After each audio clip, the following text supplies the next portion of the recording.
Today we're ranking Catan strategies in the tier list. However, we specifically look at how well these strategies perform when they're optimized for the longest road. I'm joined by the US champion DandyDrew. So DandyDrew, thank you for joining us. Super excited for this. I kind of really started this game as a strong OWS player, pulling development cards, dropping cities, and I had an experience where I ended up losing in a big tournament on the final table after I pulled like 8 nights in a row. After that point, I really decided to say I have to find other ways to play this game, where I got into road and I learned actually a ton about this setup and really learned to appreciate it. I think it's so much fun. What does a road setup need? For me, it needs less competition than army. It needs reliable wood and brick. So if you play a wheat port setup, for example, you still want either good wood or good brick, though you don't have to port the wheat into both. It needs space to be able to settle on a good spot next. So let's say a spot that produces 7 pips. You should be able to make at least 8 roads if there's no competition. Actually, if there is competition, you should be able to go for at least 12 roads,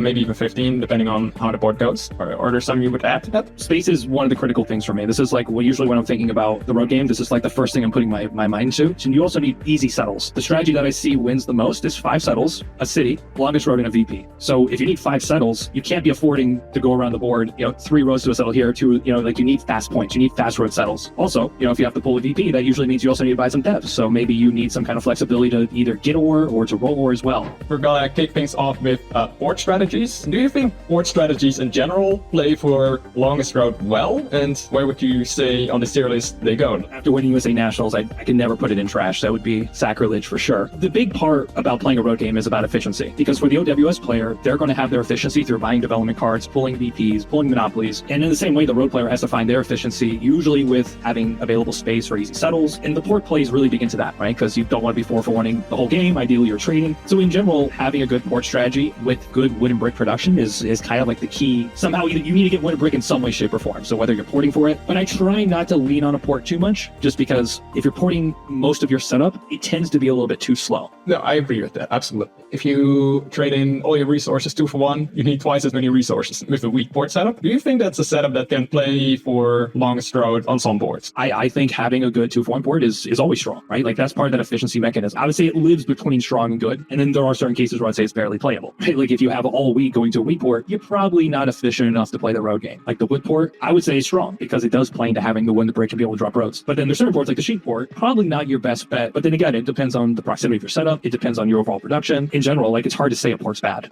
How about we do it like this? We put the wood port strategy in strong, we put the wheat port strategy in barely playable, and we don't put in the other strategies. I think the wheat port is actually, I still stand by it. It is one of the best ports in the game, maybe the best port. Just because the wheat is always useful, right? You're using it for your settles, you're using it for cities. I think the wheat port's always good. So let's discuss hybrid or with cheap. I think this is a fantastic strategy. There are a lot of cases where you can be mindful of trying to play for road. Maybe if you pull a road builder, or maybe you have a certain amount of space to work, you can try to set up potentially going for army and road. Yeah, I think this one just has to kind of play with the board. You have to calibrate and adjust to what's happening in the moment. But there's a ton of opportunities if you play it correctly where you can take road with this setup. I love it. It's, I think, one of the strongest setups set for a reason. To say it's broken for road, I couldn't put it there just because it's not really built for road, but I definitely think it's strong. I have a similar experience with one thing to add. I think with hybrid or cheap, you only get the road if the road player doesn't play enough roads, essentially. You don't win the longest road by going to 12 roads. It's you win with 5 or 6. So either if you have a much better start than anyone else, or the road player just doesn't pay attention, or if nobody pays attention to it. I think against the strongest opponents, it's very tricky. Well, sure. Look, if everyone has perfect knowledge and the board is perfectly balanced, likely you're not taking road with it. But the nature of playing Catan, whether you're playing ranked or you're playing local tournaments, there's a lot of suboptimal decisions in terms of balancing the game. So I think having an eye for it when you're playing these setups, it's just like it's another arrow in your quiver, so to speak. I mean, there's just so many opportunities where the mono could easily be like a 4 or 5 road play. You've got the yacht, which could easily be 2 roads, the road builder. There's also even aspects like if you're having almost like a side-by-side where you have proximity to your settlements, where you can easily connect with maybe 3 or 4 roads. All of a sudden you go from 2 roads to 7 or 8 roads. I'm a lot more bullish on this setup just because not everyone's going to play perfect balanced Catan every single game. And that's even in the discords where you have some of the strongest players.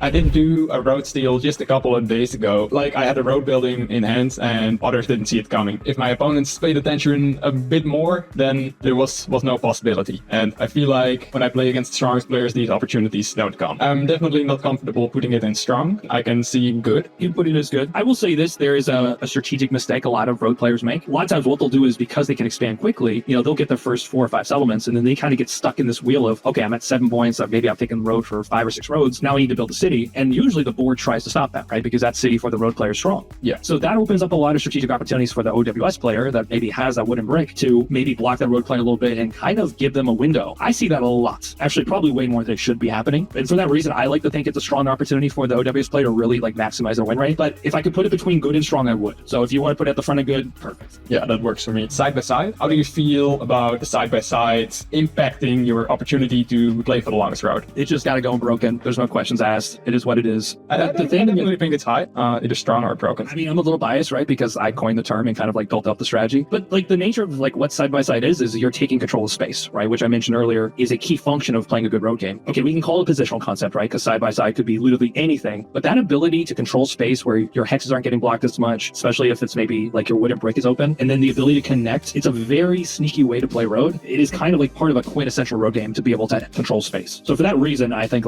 maybe side by siding, either a strong wooden brick situation or even a hybrid or we cheat, it's kind of what road is all about in my mind. It's that ability to control space and connect. It's boom, that's it. Again, I'm a little biased, but I think it's the one setup that for me has to go broken. I think it depends on the setup, but many setups, if you play side by side 5 resource setup, I definitely think broken is the right term. If you play side by side 4 cheap, I wouldn't put it in broken. But if you play a side by side, let's say hybrid or cheap, yeah, definitely. Well, then I definitely put it strong, maybe even broken. If you do get off to a very strong start, it might lead to more solo blocks because the way you position yourself is that you have less shared spots, so you might get stolen from more. How do you feel about that? Yeah, so this is part of the magic of playing a good road game is no matter what your setup is, you have to know how to pace accordingly with the board. Because if you have 3 OWS players and 1 road player that's just crushing and dropping cities, you're going to get way more heat. So you've got to be very conscious when you do have your own hexes that you're in the lead in some ways, but you're not the clear leader. I think to me, that's kind of part of playing a good road game is knowing how to pace, knowing how to make sure that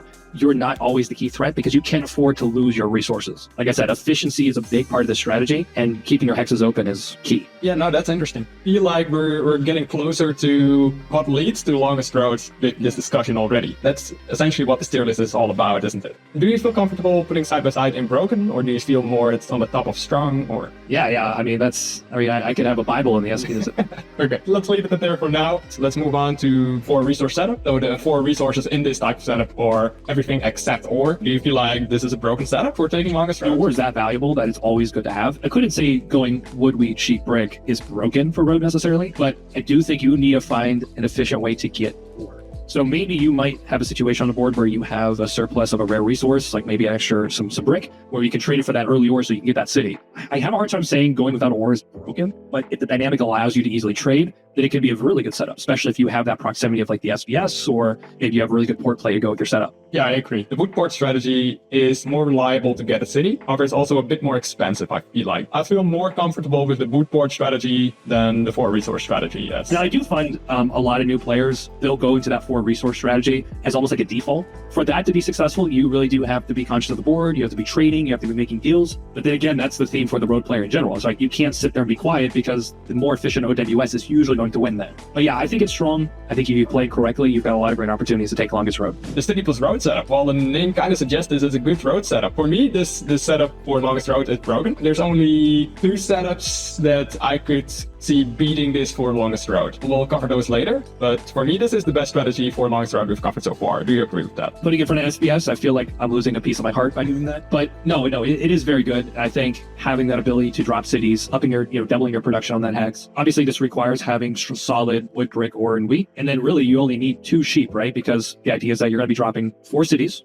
and then taking roads. So you just need the 2 sheep to get your 2 additional settles. So from that standpoint, it's a ton of fun. It's also kind of hard to block, if you have kind of excess of those resources. We'll throw it broken. I tracked for the research for this video, I looked at all the setups I won with during this season and in the past few tournaments. Actually, the City plus road setup is the strategy I won the most games with in this time frame. The next one is going to be full ore with sheep. So you only have ore, wheat, and sheep. No brick, no wood, no 2-for-1 ports either. How likely do you think you will be winning the game and taking longest road with this setup, Drew? Not as much. It's obviously not as good as the hybrid. The ability to produce the win the brick outright is always an asset. It's still good though.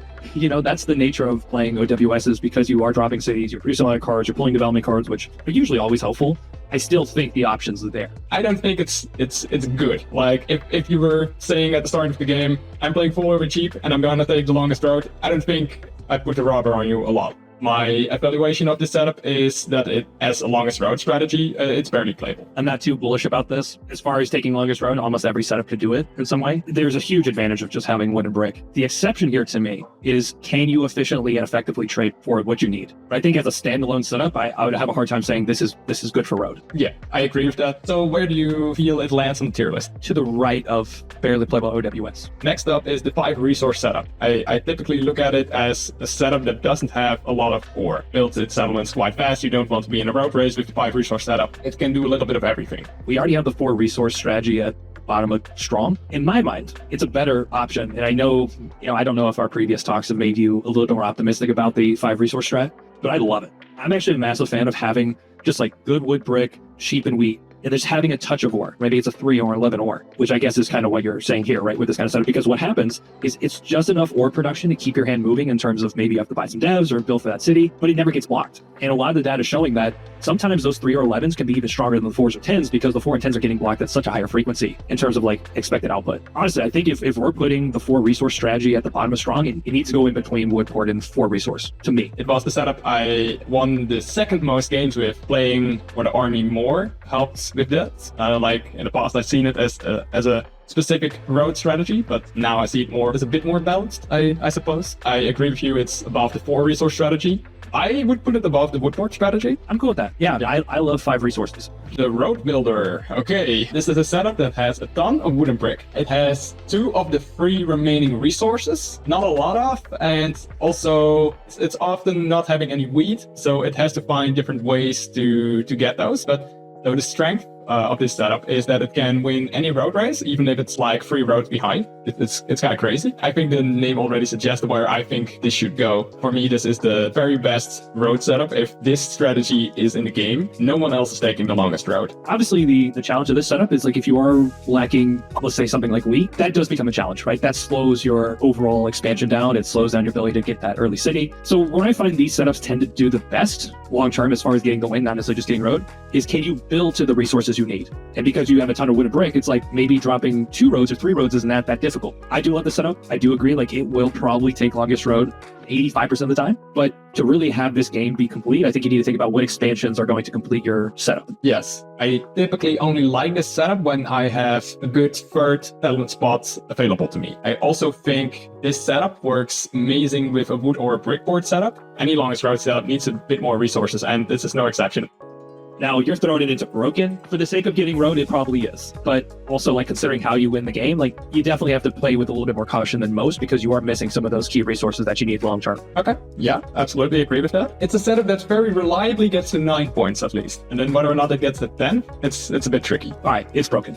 Next up is ore brick cluster. Setups with high ore and high brick tend to have the highest win rates in Settlers of Catan. That's why I wanted to include it in this tier list, discuss it with you, because it's fascinating. The reason this setup is done so well is because naturally you're taking rare resources, right? With brick and ore only having 3 hexes, that means you're going to usually have some kind of valuable resource at all times in your hand, which means you can be trading for 2 cards, or you can be trading for like a card in a non-block. I think that's the kicker of that setup, is that you need to be active with the board and using those cards, and so you're not always constantly 3 for 1 brick or 3 for 1 ore, but it requires you to be trading, it requires you to be communicating. You have to be a good trading player, negotiating player in order to play this setup really well. As a general rule, I think having rare resources and knowing that that has trade value is a very powerful way to play the game. Do you feel like those imbalances help you compete for the longest road? I think it should go in the front of good. Even though these resources are amazing, they're rare, this setup does take a lot of work. If you just want to assume everyone's going to play perfectly, then fine. Expansion setup, the idea of this setup is that you're expanding into something that will make the setup so much better. So an example would be you have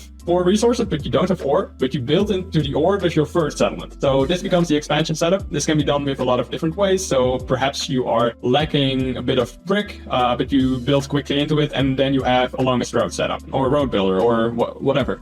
I mean, this is one of the big advantages of wood and brick, is that it allows you to get around the board. So there's so many situations where you don't have the most ideal starting situation, but you can pace under the radar, you can build 2 key hexes that might, pick up the ore, you pick up some extra wood and brick. So to me, this is like, you need to be able to practice your road game and find these opportunities because they're all over the place. Where I find this one is very, very interesting are in two scenarios. The first one is going to be a center desert ring board, where a lot of times there's a huge amount of production that's built around the center of the desert. And sometimes you can actually like even get like an entire full second setup just by building around the desert. The other times is you also build around the desert when it's on the outer ring, as an example, and you can kind of take advantage of picking up new hexes, picking up new resources. And also like there's something about when you play around the desert, people just tend to discredit it a little bit, like it's not as strong. But that's kind of the nice thing about the road game is you don't need too much to keep it going. I want to put in strong, maybe somewhere towards the tail end of it, just because it does require good board vision. It does require you to be more creative and think longer term. But to me, this setup is kind of the quintessential road. Yeah, absolutely. The thing about the unstoppable setup is that it shouldn't happen.